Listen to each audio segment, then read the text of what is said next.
আজকে হঠাৎ করে প্রোগ্রাম করতে গিয়ে মাগরিবের আগে একটা ভিডিও পেলাম, সেখানে কারি সাহেব আর কারি সাহেবের ছেলে দুজনে ভিডিওতে দেখা যাচ্ছে।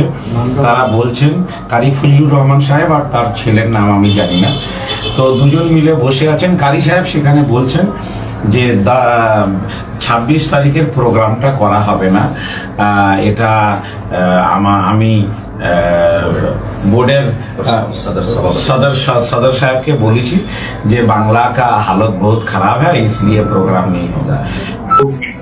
जानिब से और कुछ प्रोग्राम उसमें मुरतब किए गए थे, जिसमें कुछ लोगों को कन्वीनर और ज्वाइंट कन्वीनर बनाया गया। मुझको ज्वाइंट कन्वीनर बनाया गया, बाकी और लोग ज्वाइंट कन्वीनर बने।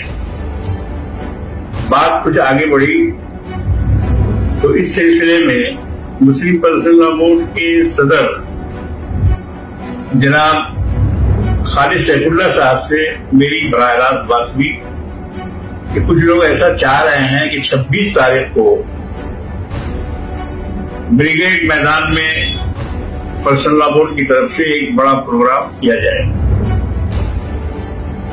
तो अक्सर लोगों की राय हुई कि होना चाहिए, मगर मैंने जब सदर साहब से इस सिलसिले में बात की और मगरबी बंगाल के हालात पर उन्होंने कुछ गुफ्तगू की, तो सदर साहब ने मुझसे ये कहा कि मैं कलकत्ता में होने वाले नेताजी इंडोर स्टेडियम के प्रोग्राम में भी जा रहा हूं। तो अब मेरा ख्याल ये है कि बोर्ड को इस सिलसिले में आगे बढ़ना नहीं चाहिए और जो बोर्ड ने प्रोग्राम तय किया है उसको मुलतवी कर देना चाहिए। तो बहरहाल सदर साहब की राय यही है कि वो प्रोग्राम मुलतवी कर दिया जाए। इसलिए बहैसियत कन्वीनर मैं ये ऐलान करता हूं कि जनाब सदर की राय से मैं मुत्तफिक हूं और मैं इसकी जरूरत अब नहीं समझता हूं कि पर्सनल बोर्ड एक कोई ऐसा प्रोग्राम ले जिसमें सारे लोग शामिल हों। इसलिए मैं इसको बजाते खुद मौखर करता हूं सदर साहब की राय से। 26 এপ্রিল আহ্বান করা হয়েছে। এ নিয়ে ইতিমধ্যে আপনারা অনেকেই বিভ্রান্ত হচ্ছেন, বিভ্রান্ত ছড়ানো হয়েছে। আপনারা জানেন যে মিটিং এ সিদ্ধান্ত হয় যে 26 এপ্রিল ব্রিগেডে একটা মহা সমাবেশ হবে। অল ইন্ডিয়া মুসলিম পার্সোনাল ল বোর্ড দেশের প্রত্যেকটি বড় বড় শহরে সমাবেশ করার সিদ্ধান্ত নিয়েছে। তো ল বোর্ডের এই সিদ্ধান্ত জেনে আমরা স্পোক পার্সনকে অনুরোধ করেছিলাম যে কলকাতায় 26 তারিখে যে সমাবেশ হবে সেটা ব্রিগেডে করা হোক। উনি সিদ্ধান্ত নিলেন এবং আমাদের সামনে মিডিয়াকে ডেকে ঘোষণাও করলেন।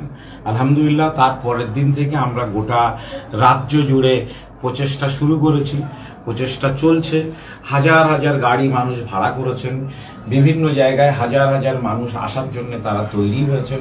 এখন কারি সাহেবের এই যে নিজের ব্যক্তিগত সিদ্ধান্ত কোনো কনভেনার কোনো কমিটিকে না জানিয়ে, আমরা যারা মুসলিম পার্সোনাল ল বোর্ডের সদস্য আমাদের জানাননি, সেদিন স্পোক পার্সনের উপস্থিতিতে এই সমস্ত ভাইদের যাদেরকে জয়েন্ট কনভেনার করা হয়েছিল আমাদের কাউকে জানানো হয়নি। উনি এককভাবে সিদ্ধান্ত নেবেন ঘরে বসে, ওনাকে তো কোনোদিন সবার জন্য কোথাও যেতেও হয়নি। আমরা পারমিশনের জন্য মিথ্যা রটনা করা হচ্ছে। পারমিশনের জন্য আমরা আর্মি হেডকোয়ার্টারে গিয়েছি, আর্মি হেডকোয়ার্টার থেকে বলা হচ্ছে যে 26 তারিখের ব্রিগেড খালি আছে। এই চিঠিটা এইটা নিয়ে যান, ফরম্যাটটা আপনারা কোর্ট থেকে এপিডেভিট করে নিয়ে আসুন আর চিঠি দিন। আমরা চিঠি নিয়ে এসেছি, কোর্ট থেকে এপিডেভিট করে সেটা আমরা আর্মি হেডকোয়ার্টারে জমা দিয়েছি। আর্মি হেডকোয়ার্টার রিসিভ করে নিয়েছেন, তার রিসিভ কপি আমাদের কাছে রয়েছে। তারপরে সেই রিসিভ কপি এবং লালবাজার জয়েন্ট সিপি হেডকোয়ার্টারকে আমরা আলাদা করে চিঠি লালবাজারেও জমা করে দিয়েছি, যাতে পারমিশন নিয়ে কোনো রকম সমস্যা আর ত্রুটি না হয়। অথচ কোনো সমস্যার পরোয়া না করে, কারো সাথে আলোচনা না করে, কারি সাহেব আর কারি সাহেবের ছেলে দুজন মিলে বসে ভিডিও বার্তা জারি করে দেবেন, এটা আমি মনে করছি যে এই কাজের যে দায়িত্ব, এই দায়িত্বের সঙ্গে বিশ্বাসঘাতকতা করা হয়েছে। আমরা এই মির্জাফরপনা কারি সাহেবের কাছ থেকে প্রত্যাশা করি, ছাত্র জীবন থেকে তাকে সম্মান করি। আমরা আশা করছি যে কারি সাহেব এটা বুঝবেন, বাংলার অবস্থাটা তিনি বুঝবেন। বাংলায় এটা মুসলমানদের আন্দোলন।